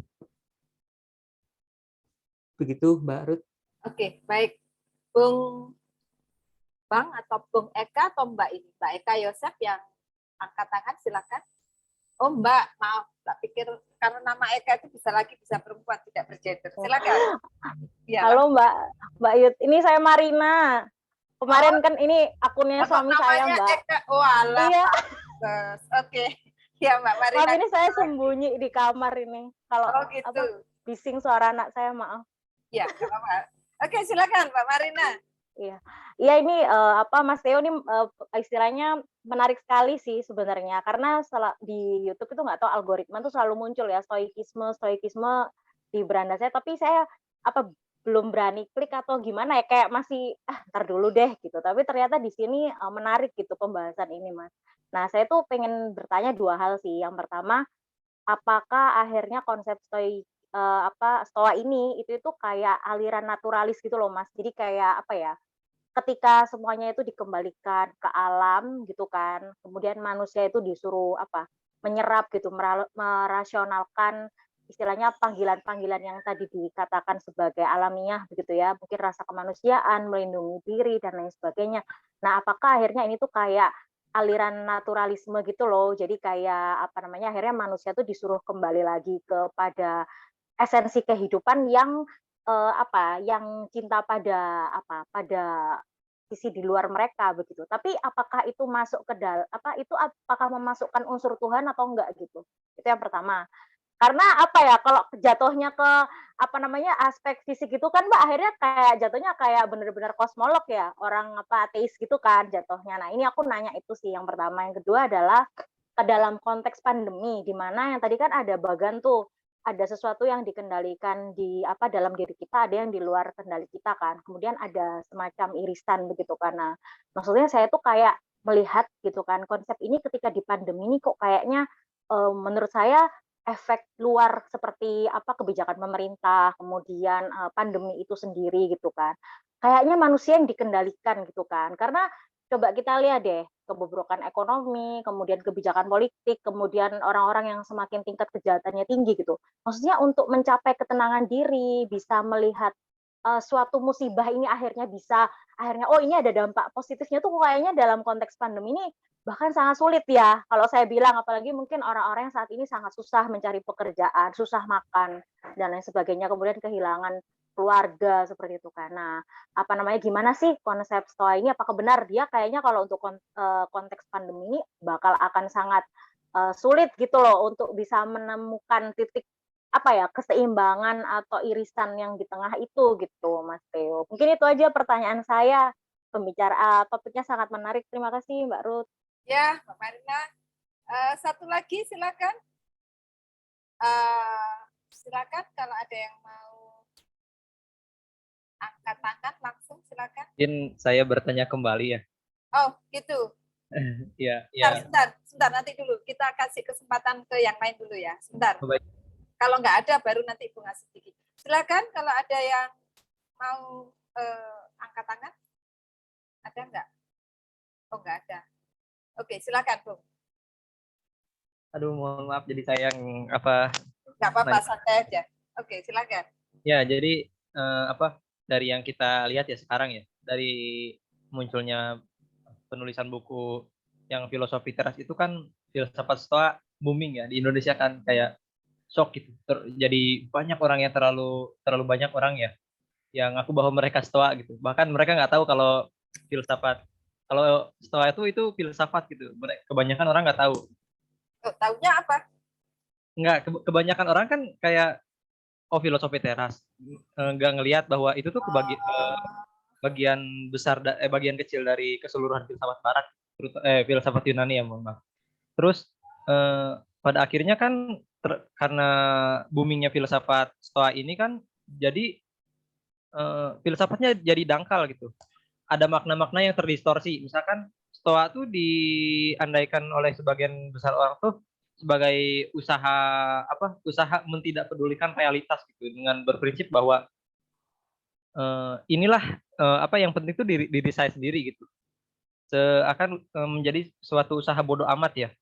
Padahal yang saya lihat tuh kaum Stoa kan memiliki kesadaran kosmos ya, bahwa kita adalah bagian dari semesta, meskipun pada kelihatannya memang seperti individualis. Tapi jika memang mereka individualis, kaum Stoa ini memang berbeda dengan para kaum sinisme gitu kan. Terutama kaum sinisme itu kan mereka kan nggak peduli sama sekali ya. Bahkan Diogenes ditemuin sama Alexander kan dia nggak peduli gitu. Tapi kaum Stoa ini kan unik ya. Banyak banyak anggotanya yang jadi guru, yang Zeno kan guru ya. Profesinya kan dia pedagang kan, yang dari Siptium terus merantau ke Athena. Terus yang saya lihat Seneca sama Cicero kan mereka kan politikus ya, punya kendali dan kekuasaan ya pada negara. Akhirnya kan mereka kan nggak peduli mereka kan tetap peduli ya pada urusan yang menjadi urusan bersama. Dan saya juga pada awalnya ya terlalu berbangga diri gitu ngelihat, oh saya ini Stoa gitu kan. Padahal saya baru baca satu bukunya. Ternyata ketika saya ngelihat antitesisnya, yaitu Epikureanisme, ternyata ada semacam kemiripan di sana gitu. Dan saya merasa puas gitu. Ternyata filsafat ini kaya ya gitu. Bahkan dari antitesisnya pun saya masih bisa nemuin suatu ciri Stoa, gagasan Stoanya. Dan mungkin bagi sebagian orang yang dikenal sama Stoanya tuh etikanya doang gitu. Padahal Stoikisme kan luas banget gitu, dari etikanya, dari logika, dari metafisikanya, dari dari gagasan politiknya. Itu kan suatu tersendiri ya, logikanya juga. Bagaimana pendapat Bung Theo? Demikian. Mohon maaf terlalu panjang.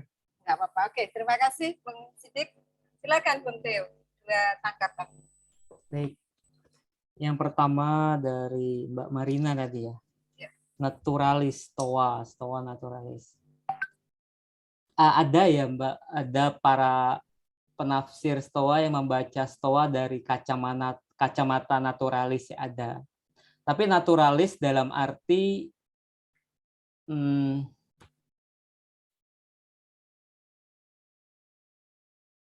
kosmos dan segala isinya itu dibentuk, bahkan manusia juga itu diciptakan dari pneuma, dari angin gitu ya, hembusan angin. Nanti akan dibagi ya sama Stoa itu tergantung tegangan pneumanya seberapa tegang, seberapa tonosnya, seberapa tegang gitu. Yang nanti semakin tegang akan membentuk manusia, nanti yang kurang tegang akan hanya membentuk binatang-binatang. Naturalistik mungkin dalam arti itu ya. Jadi ya mungkin ini teologinya Stoa ya. Jadi yang ilahi dimaknai sebagai pneuma, sebagai angin, hembusan nafas yang menciptakan kosmos dan isinya, termasuk manusia di dalamnya. Tapi juga selain itu cara baca lain juga yang ilahi bisa dimaknai juga secara panteistik. Allah ada di dalam segala.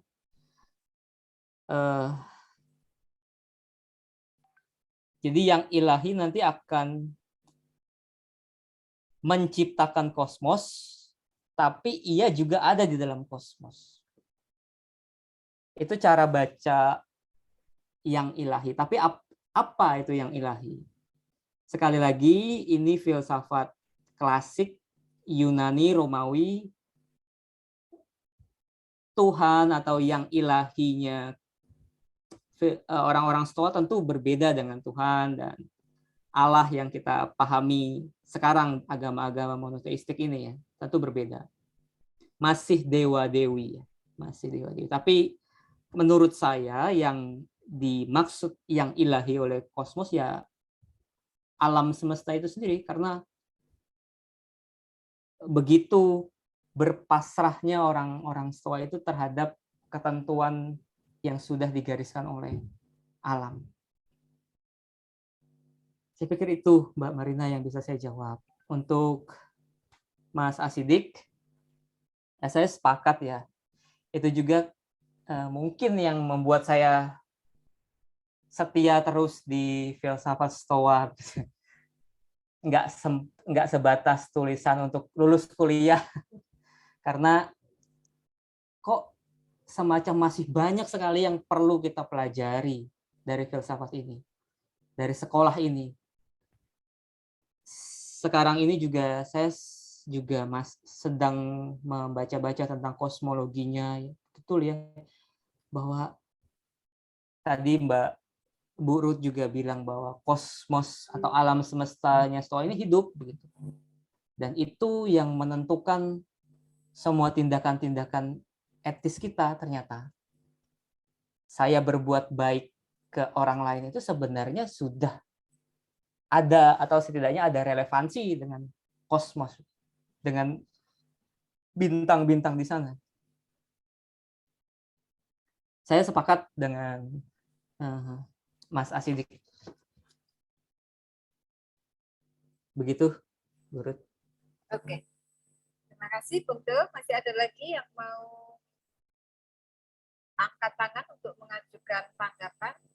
Mbak Irut, maaf tadi pertanyaan yang kedua belum dijawab, yang konteks pandemi itu loh, Mas Theo. Ya, makasih. Oh iya, pandemi ya. Pandemi kalau ditempatkan dalam dikotomi kendali begitu ya, Mbak Marina? Ya, pandemi ya. Ya, pandemi itu kan di luar kendali. Supaya kita tidak stres dengan pandemi itu, ya kita uruskan saja apa yang ada di dalam kendali kita. Misalnya ya, COVID itu apa sih? Itu kan virus ya. Virus yang bisa mengenai siapa saja. Ketika kena saya, ya sudah, ada sebuah penyakit yang masuk ke dalam diri saya, dan ini bisa berpotensi mematikan saya. Nah, sekarang tinggal saya ngurusi yang ada di dalam kendali saya. Oke, kalau begitu, saya tidak perlu panik, saya tidak perlu parno dengan virus ini. Sekarang saya harus melakukan apa? Keputusan paling rasional apa yang bisa saya buat saat ini? Apakah keputusan saya ini benar? Tentu belum tentu. Misalnya keputusan-keputusan yang bisa saya buat, saya minum obat, puskesmas. Tapi apakah dengan begitu saya jadi semacam trauma dengan virus COVID? Ya enggak juga. Saya keluar rumah aja, tetapi tetap jaga prokes misalnya. Nggak perlu jadi karena saya sudah kena COVID dan saya terus mengurung diri di rumah. Nah, nggak gitu juga. Ya hadapi saja COVID, gitu. Tapi dengan menjaga prokes, misalnya pakai masker, jaga jarak, dan sebagainya. Mungkin itu yang bisa saya jawab, Mbak Marina. Gimana Mbak Ya, Marina? Ya, terima kasih Mbak Yud. Ya. Ini ada dari Bung Hendar, Bungnya sudah pamit, tapi ada catatannya di chat nih, Bung Theo. Dengan populernya suatu aliran berpikir, contoh stoikisme selama masa pandemi, eksistensialisme selama Perang Dunia Kedua, satu dan sebagainya, biasanya akan terjadi reduksi kekayaan berpikir yang begitu beragam menjadi 1-2 aliran dominan saja. Pertanyaannya apa ya? Mungkin persoalannya adalah bagaimana dengan stoikisme yang begitu luas sesungguhnya cakupan pemikirannya, tapi kemudian di masa pandemi menjadi direduksi untuk apa ya? Untuk mengatasi situasi ketidakpastiannya, barangkali seperti itu ya. Saya nggak tahu reduksi stoikisme di masa pandemi apa saja kalau menurut yang secara populer tadi sudah beberapa dikatakan oleh Mbak Marina ya, kaitannya dengan kodrat alam. Nah, yang lain-lain mungkin ada. Ini minta tanggapan juga. Kira-kira kalau sekarang ini reduksinya apa yang muncul, terutama di Indonesia. Oke, selain itu siapa lagi yang akan memberikan tanggapan? Silakan. Nggak ada. Nah, ini coba saya undang Mas Naryo. Mas Naryo. Halo, Mas Naryo. Ya, Mbak, nyimak terus. Ya, Mas Naryo memberikan tanggapan. Oke, mungkin sebelumnya terima kasih ya, Mas Theo sudah sharing tentang stoik ya. Ini satu kali saya pernah ketemu orang di satu kafe. Saya bilang saya dosen filsafat. Yang langsung keluar dari dia itu stoik kata dia. Jadi itu menurut saya memang sekarang menjadi sangat populer ya. Tapi mungkin saya ada ketika tadi menjelaskan penjelasan Mas Theo tentang kata konta ya, ada pertanyaan yang secara spontan itu muncul. Kalau di dalam tradisi filsafat Plato ataupun Aristoteles itu kan ada konsep tentang konteksnya dalam konteks definisi keadilan ya, itu tentang appropriate juga, istilah yang bahwa keadilan itu dimaknai sebagai sesuatu yang pas, yang cocok dengan kodrat kita dan apa yang bisa kita lakukan gitu ya. Nah, saya ingin mendapatkan penjelasan barangkali pandangan kata kontak dari stoik ini. Sebenarnya kalau di dalam konteks filsafat yang lebih luas, filsafat Yunani, itu mereka itu diposisikan seperti apa gitu.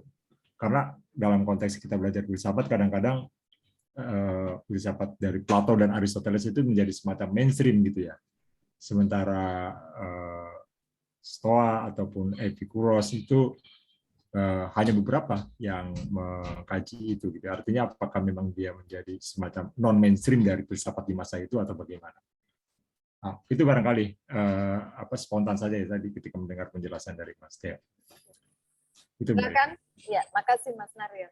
Mas Theo silakan. Tadi juga nanggapin Bung Hendar tadi. Baik, makasih Bu Ruth.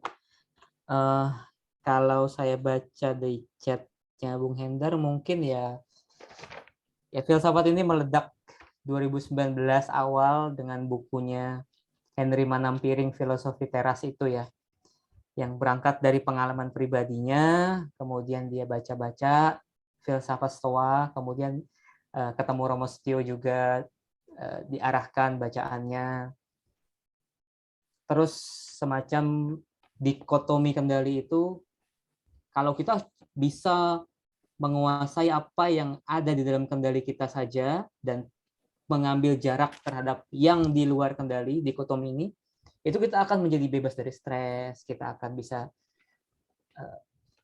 dari pengalamannya Henry Manampiring, dia bisa bangkit dari depresinya, jadi bisa menolong yang sakit, katakanlah gitu.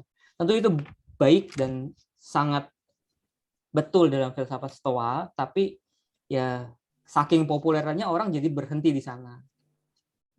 Padahal sebagai sebuah filsafat kuno yang 600 tahun kurang lebih, itu sangat banyak yang bisa digali. Misalnya saja, apakah dikotomi kendalinya berhenti di sana? Ternyata saya menemukan atau saya menawarkan yang lain, ternyata tidak berhenti di sana.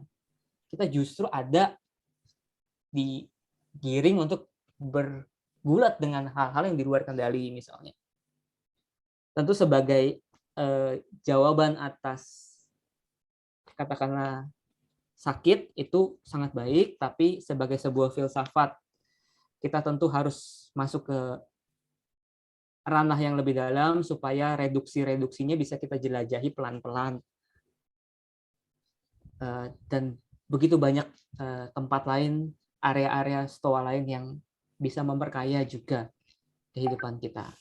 Tentu mungkin tidak sepraktis dikotomi kendali itu. Dari Bang Naryo, keadilan ya tentu kalau dilihat periodisasinya memang Platon sudah tidak ada, tapi sekolahnya masih ada ya, akademia masih ada, liseum masih ada, seera. Tapi Stoa juga punya konsep keadilannya sendiri. Saya pikir lewat Cicero, Marcus Tullius Cicero ya. Dia konsul, dia membuat kebijakan-kebijakan. Keadilan bagi Cicero dalam bukunya itu The Officiis, on Duty.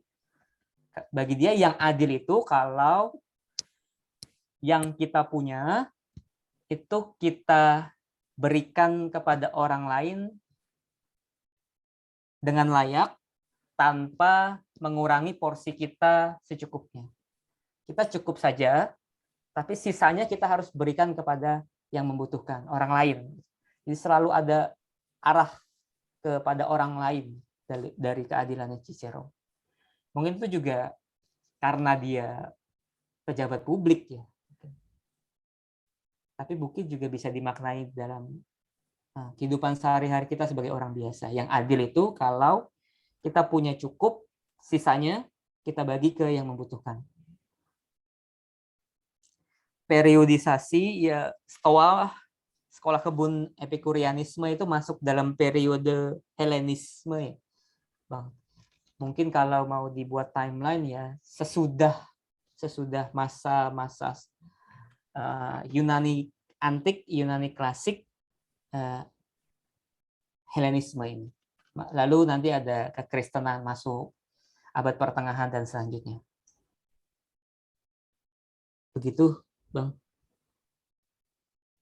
Oke. Ada lagi yang mau Terima mengatakan? kasih. Silakan. Apa lagi? Kalau nggak saya absen satu-satu. Silakan, ada lagi nggak? Bung Edward? Halo? Bung Edward? Mau memberikan tanggapan? Atau ada Pak Gunardi? Pak Gunardi Endro mau memberikan tanggapan? Kayaknya ini Bung Siti kayaknya ingin lagi memberikan tanggapan. Nah, saya ingin bukan bertanya ya, ingin justru mendapat penjelasan dari Bung Theo ya. Ini kelanjutan dari Stoikisme ke Kristen itu gimana ceritanya? Jadi apa yang masih dilanjutkan ya oleh tradisi Kristen? Apa saya nggak tahu ke Islam juga ada apa tidak? Tapi Stoikisme ini ke agama-agama bagaimana? Karena juga kalau diikuti kehidupan alami cara berstoikis ini kan juga agak mirip-mirip dengan apa yang dilakukan oleh para Buddhis. Kebanyakan para agamawan, para pertapa ya. Nah, cerita itu gimana, Bung Teo? Bisa nggak untuk kita diceritakan? Ke Kristen dulu itu gimana? Apa yang berlanjut dan bagaimana proses? Iya. Ada yang berlanjut, ada yang enggak, Bu Ruth. Yang berlanjut misalnya 4 keutamaan pokok Stoa itu dilanjutkan oleh kekristenan. Jadi 7 keutamaan. Ditambahkan iman, harapan, kasih. 4 keutamaan pokoknya kan keberanian, keadilan,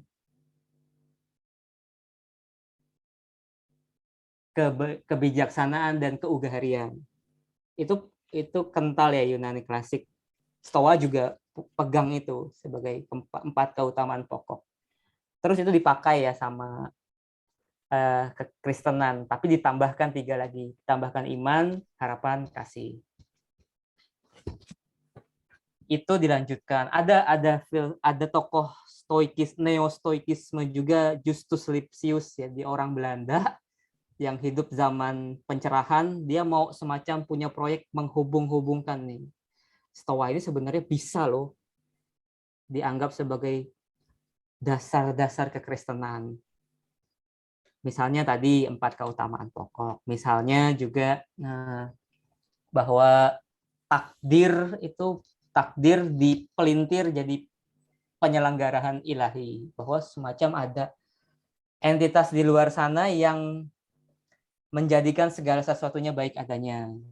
Kalau dalam bahasa Stoa sebenarnya fatum takdir, tapi ditafsir berbeda oleh Justus Lipsius itu, sehingga ada Tuhan semacam yang menyelenggarakan kehidupan ini. Tapi juga banyak yang ditolak ya, misalnya kalau dalam kekristenan itu ada kehendak bebas, tapi dalam Stoa rasa-rasanya tidak ya. Semua sangat kental deterministik di Stoa. Kehendak bebas tidak ada. Kalau dalam kekristenan kan ada ya. Kalau kita, apalagi kalau kita tanya ke para rohaniwan, ke Romo Setio, pasti ada kehendak bebas. Tapi dalam Stoa tidak ada. Saya pikir ada yang berhenti, ada juga yang diteruskan. Ya. Oke. Ada lagi nggak yang mau melanjutkan diskusinya? Ruth? Silakan. Halo? Halo. Oh, silakan. Iya, maaf. Saya nggak buka kamera, mohon maaf ya. Oh, nggak apa-apa, Pak Benar. Iya. Saya undang. Silakan. Iya. Mungkin saya sedikit memberi catatan barangkali ya tentang stoikisme ini. Kalau bisa, boleh saya mungkin interpretasikan, itu stoikisme ini tampak sekali sisi defensifnya ketika menghadapi satu konteks-konteks atau satu realitas di depannya, gitu ya, sehingga cenderung untuk kemudian bertahan agar supaya dirinya masih tetap, katakanlah ya, posisi dirinya masih tetap dalam posisi yang layak, katakanlah seperti itu ya. Tetapi yang persoalannya mungkin adalah ketika katakanlah di depan kita, di depan orang stoikis gitu ya, ketika secara umum, masyarakat umum sebenarnya menganggap bahwa stoikis ini sebenarnya bisa melakukan lebih daripada itu. Itu menjadi persoalannya. Karena pada dasarnya tadi ada yang blessing disguise, karena banyak hal ya sebenarnya. Kalau kita melakukan yang lebih, barangkali kita akan lebih memperkuat lagi kedirian kita, posisi kita. Jadi kalau defensif memang rata-rata kemudian akan lebih banyak menghindar, meskipun katakanlah tadi Bung Theo mengatakan bahwa ada satu appropriate action gitu ya, untuk satu konteks khusus gitu ya. Tetapi sebenarnya banyak yang lebih daripada itu. Kadang-kadang perlu dituntut ya. Jadi masyarakat menuntut ada satu yang lebih yang bisa dilakukan gitu ya. Untuk memperkuat lagi justru resultnya itu nanti memperkuat. Karena saya kira ya kematangan seseorang misalnya itu akan semakin matang seseorang itu kalau semakin dia menjalani tantangan-tantangan yang ada di depan dia, ya. Melakukan action-action yang bisa justru akan menumbuhkan dia, mematangkan dia, dan memperkuat kedirian dia. Itu salah. Nah, itu makanya saya khawatir kalau kita, karena posisi stoikisme itu kalau ya sisinya lebih ke defensif itu akhirnya kemudian menjadi selfish ya. Lebih cenderung ke arah selfish daripada kemudian memperjuangkannya lebih daripada itu ya. Nah, itu yang sebenarnya ingin saya berikan catatan ya stoikisme. Betul tidak mungkin Bung Theo kalau saya memberikan catatan seperti itu. Mungkin minta pendapatnya Bung Theo. Kalau dari sisi stoikisme kalau ada kritik seperti itu bagaimana menanggapinya? Terima kasih Mbak Ruth, Kak Ruth. Terima kasih. Terima kasih Bung Gunardi, menarik juga. Apakah stoikisme itu defensif? Satu lagi tadi dari Bung Randi. Tadi sudah angkat tangan. Bung Randi mana? Bung Randi? Ya, Mbak Ruth. Ya, Maaf tadi. ya, Oke. silakan. Nggak apa-apa. Oke, nggak apa-apa. Oke. Menarik tadi dijelaskan terakhir ya agak sedikit mengundang pertanyaan bahwa stoik itu tidak menerima kebebasan ya tadi. Lalu pandangan dikotomis sendiri itu di sini dimaknai sebagai apa sebenarnya? Lalu tadi kan kita bisa mungkin memilih kan bagaimana untuk menjadi ikut natural tadi kan alam atau kita untuk bisa bebas dari situ gitu. Mungkin pertama itu agak terbata-bata juga nih masalah kebebasan. Yang selanjutnya masalah ini Mbak masalah kesalahan gitu. Nah, apakah di dalam stoik sendiri menerima problem kesalahan gitu? Semua kesalahan yang kita lakukan itu bentuk keteledoran atau emang sudah menjadi kehendak takdir? Mungkin itu aja ya Mbak. Terima kasih. Maaf agak belepotan. Nggak apa-apa. Terima kasih Bung Randi. Ada dua hal, persoalan free will dan soal kesalahan. Oke, silakan Bung Theo. Makin malam makin mendalam. Silakan. Ini saya jadi kayak sidang ujian kompre nih. Saya jawab mungkin dari Pak Gunardi ya. Apakah Stoa itu defensif dalam arti selfish itu, mengurusi dirinya saja ya? Ya bisa dibaca begitu memang Pak. Karena lewat dikotomi kendali itu ya kita fokuskan kepada apa yang dalam kendali kita saja. Tapi kan kalau kita baca Stoa ada yang lebih dari itu. Ada tadi yang coba saya tawarkan misalnya lewat katekonta. Kita juga harus sebenarnya dengan misalnya melakukan tugas kewajiban kita. Tugas kewajiban kan itu di luar, aktif kita melaksanakan. Ya saya sebagai guru misalnya mengajar, saya sebagai manusia ya misalnya ketika melihat orang kecelakaan ya membantu. Agresifnya mungkin dalam arti itu, nggak cuma pasif mengurusi apa yang ada dalam kendali kita saja, tapi juga proaktif terhadap hal-hal yang di sekeliling kita lewat tindakan yang layak, lewat menyelesaikan tugas-tugas kewajiban kita yang ditempatkan kepada kita, yang diberikan kepada kita. Nah, saya tawarkan justru bukankah dengan kita melakukan tugas kewajiban kita, justru bukankah dengan kita ambil bagian secara aktif terhadap kehidupan masyarakat, juga kita bisa sampai ke kebahagiaan kalau memang itu yang dituju. Mungkin aktif juga dalam arti itu, karena tidak melulu hanya dikotomi kendali dalam filsafat Stoa. Yang kedua dari Pak Randi, kebebasan lagi ya. eh kalau kebebasan yang diartikan kita sekarang yang sudah punya kesadaran untuk menentukan pilihan-pilihan, misalnya ya tentu ya selalu kan kebebasannya kan kebebasan di antara pilihan-pilihan yang sudah terdeterminasi itu ya. Ya mungkin kalau kita melihat Stoa, kita sekarang yang punya kesadaran ini melihat Stoa, ya pasti dia punya kesadaran dalam arti menentukan di antara pilihan-pilihan yang sudah ditentukan. Misalnya bagaimana mungkin ada kendali saya bisa memutuskan hal-hal yang dalam kendali saya kalau tidak ada kebebasan. Nah, tapi kan itu kan cara kita melihat, kita yang di sini melihat Stoa. Tapi kalau kita membaca teks Stoanya sendiri, kalau saya merenung-renungkan jadi orang Stoa ya, belum ada kesadaran seperti kita sekarang. Yang saya baca, yang ada adalah dia menyerahkan kehidupannya untuk selaras dengan yang sudah sempurna itu, alam itu sendiri.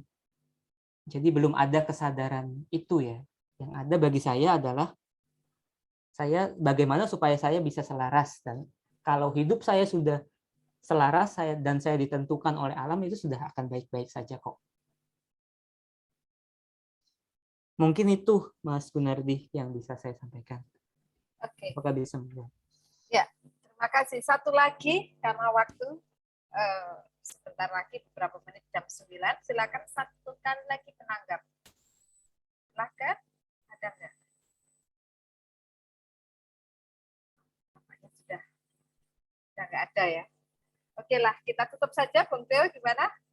Karena juga kira-kira 5 menit lagi kita sudah jam 9. Baik, kawan-kawan semua, Bapak Ibu dan kawan-kawan semua, terima kasih atas kehadirannya, partisipasinya pada kolokium ini. Saya kira tidak ada kesimpulan ya dari saya, tapi yang menarik sebenarnya tantangan dari Bung Teo tadi, bahwa banyak salah kaprah juga atau mereduksi cara pandang orang terhadap stoikisme, karena itu stoikisme membutuhkan eksplorasi, dan filsafat ini sudah lama agak tidak laku ya untuk dieksplorasi, dan malangnya di Indonesia itu justru dipopulerkan oleh siapa itu filsafat teras itu ya, bukan malang tapi itu menjadi sesuatu yang sangat pop ya, padahal tidak sedangkal itu. Saya kira itu. Nah, sebagai pengumuman untuk kolokium berikutnya tanggal 19 September dari Stoa yang barat klasik, kita akan menuju ke timur. Jadi yang akan presentasi adalah Dr. Raino Pradita Erickson tentang epistemologi Jainisme, Anekantavada. Jadi saya kira ini sangat filsafat timur dan sangat menantang, karena selama ini kita menuduh bahwa filsafat timur itu tidak punya epistemologinya, dan yang punya epistemologi adalah filsafat barat, tetapi ini justru akan ditunjukkan bahwa filsafat timur, dalam hal ini adalah India, Jainisme, itu punya epistemologinya. Saya kira ini menarik untuk diikuti. Bagaimana cara teori pengetahuan dari Jainisme ini. Sekali lagi saya ingatkan tanggal 19 September. Silakan hadir meramaikan kolokium ini. Sekali lagi terima kasih untuk Bung Teo atas pencerahannya. Selamat menekuni stoikisme ya. Saya pun nggak sanggup itu. Saya nggak sanggup karena tradisi klasik itu. Dan kita menunggu juga sejauh mana kontribusi eksplorasi dari stoikisme untuk politik Indonesia sekarang misalnya. Saya kira itu menarik, pengalaman Seneca, Cicero dan sebagainya, untuk mungkin ada beberapa yang tepat untuk dipraktekkan dalam perpolitikan Indonesia sekarang. Saya kira di situ ya. Terima kasih untuk kawan-kawan semua. Sekali lagi sampai berjumpa lagi pada tanggal 19 September untuk topik yang sangat berbeda dengan malam ini. Selamat malam, sampai ketemu lagi. Terima kasih, selamat malam.